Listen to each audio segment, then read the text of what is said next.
So this bitch was like, and why did you remain in the matrimonial home?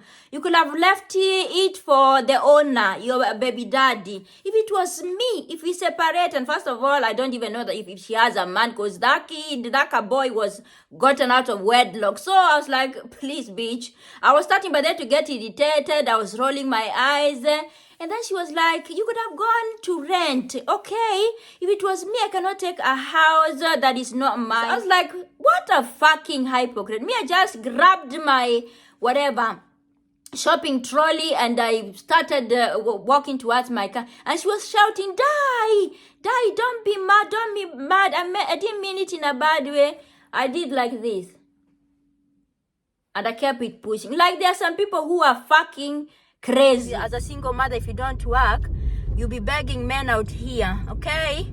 Or giving out the punani so you can be able to feed your kids away. Yeah, I can still remember Daddy's face when he was like, no salt, there's no salt. And I was like, no, today you're going to eat rice without salt.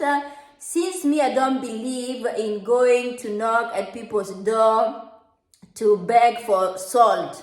Like sipendi omba. I prefer even to drink tea without sugar than going to neighbor's house to beg. Hey guys, it is a Monday here and I've just clocked out of work. I'm on my way to do a little bit of grocery shopping. And tomorrow is a public holiday here in Italy. So whoop whoop, we are going back to work on Wednesday. And like I said, I'm on my way to do a little bit of grocery shopping because the kids are with me this week. They are not with their daddy. And I need to buy some food for them. And yeah, I am so tired after 8 hours at work. But I'm not complaining because it's better to work than to be out there begging people for money, okay? I prefer to bust my ass 8 hours than to beg. If there's something that I love in my life is to have a little bit of dignity, okay? Because as a single mother, if you don't work, you'll be begging men out here, okay? Or giving out the punani so you can be able to feed your kids away. Apana. Anyway, I've arrived at the supermarket. Yes, I am back from the supermarket. And by the way, I thought that I'm just going to grab a few stuff. Only for me to spend 80 euros. That is like 8,000. Let me show you over here. 80 euros. Like now spending 100 euros is like spending 20 euros. Things are damn expensive. And by the way, the main reason as to why I really wanted to pass by the supermarket after work was to buy salt. Can you believe that yesterday, Sunday, me and my children, we ate rice without salt? I can still remember Daddy's face when he was like, no salt, there's no salt. And I was like, no, today you're going to eat rice without salt. Since me, I don't believe in going to knock at people's door to beg for salt. Like sipendi omba. I prefer even to drink tea without sugar than going to neighbor's house to beg. I don't know, maybe it's something that I learned when I was growing up because even our family, we prefer to use what we had than going to people's house to beg. Maybe I carried that thing all the way over here. So I was like, I am going to buy 2 packets of salt. Can you imagine a house without salt? Anyway, I got a packet of pasta.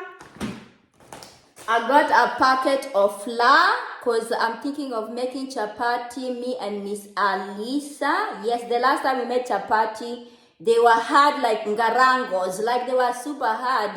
It felt like we were eating tarmac. But this time, we are going to watch some videos on YouTube and maybe we'll be able to make some soft chapos. Yes.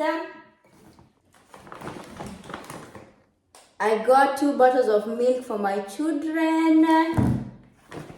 I also got a bottle of white wine and a bottle of Prosecco. Yes. I got some tuna tonno. And I got some body wash. Yes. Another groceries bag. And in here I got some pineapple. Got some avocado. Yes, I'm addicted to avocado. Got some potatoes, patate. I got some zucchini. I got some piada flatbread. I got some pomodori tomatoes. I also got some chicken wings. Yes. And last but not least, I got some ready-made spinach, and these are for me since today Monday the kids are not here. This is what I'm going to eat. Yes, my food is ready. There's some spinach, there's some avocado, there's some ham and some flat bread. Yes, that's some balanced diet.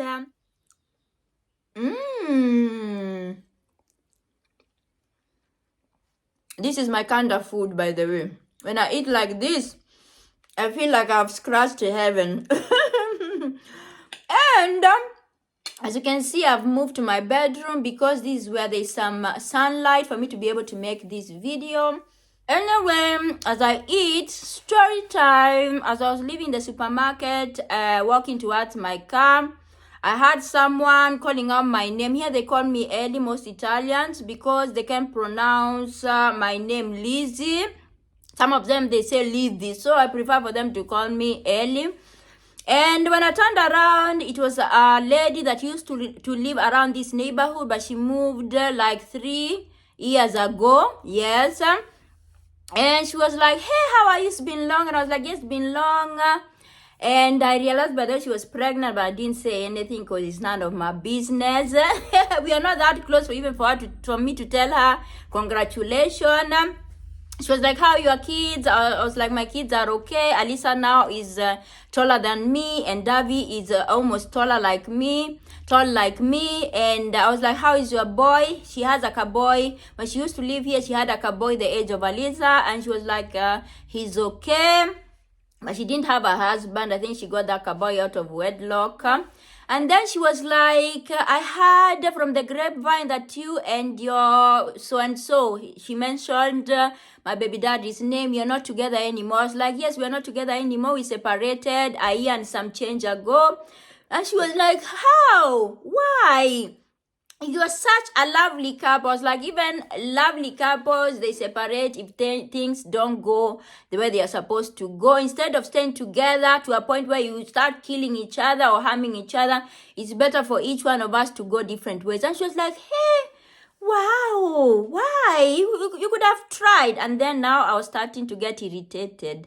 Like, who are you? Are you a marriage counselor? Who are you to tell me I could have tried? Like, anyway. And then she was like, and where do you stay now? I told her I remained in the matrimonial home, and he bought another house and he's living elsewhere. And she was like, how?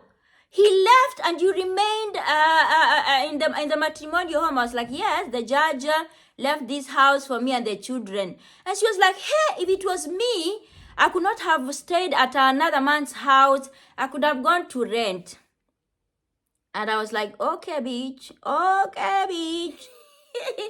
So the bitchy side of me came out, and I was like, so you are saying I should have left the matrimonial home to the owner, which is my baby daddy. I should have gone out to rent. I asked her, does the father of your son that you got out of wedlock, does he pay child support? And she was like, yes. I asked her, why didn't you say you don't want that child support?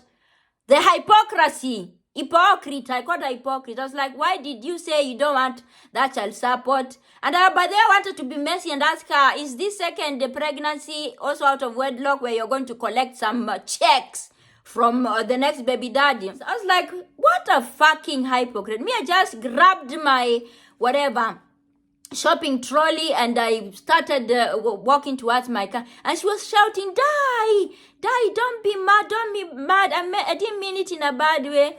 I did like this and I kept it pushing. Like, there are some people who are fucking Crazy. Like, people are so bothered with how other people live their lives. Like, why did she care why I remained in this matrimonial home? Like, it's like I was asking her for any help. Anyway, I'm very sure even this pregnancy that I saw her with, maybe it's out of wedlock. Okay? And she's going to collect some checks from that man. Like the double standard, the hypocrisy. Anyway, maybe let me finish to eat because I need even to finish doing other things in this house. Thank you so much for watching this video. Don't forget to like, share, subscribe, and all that good jazz. Till next time. Ciao, ciao.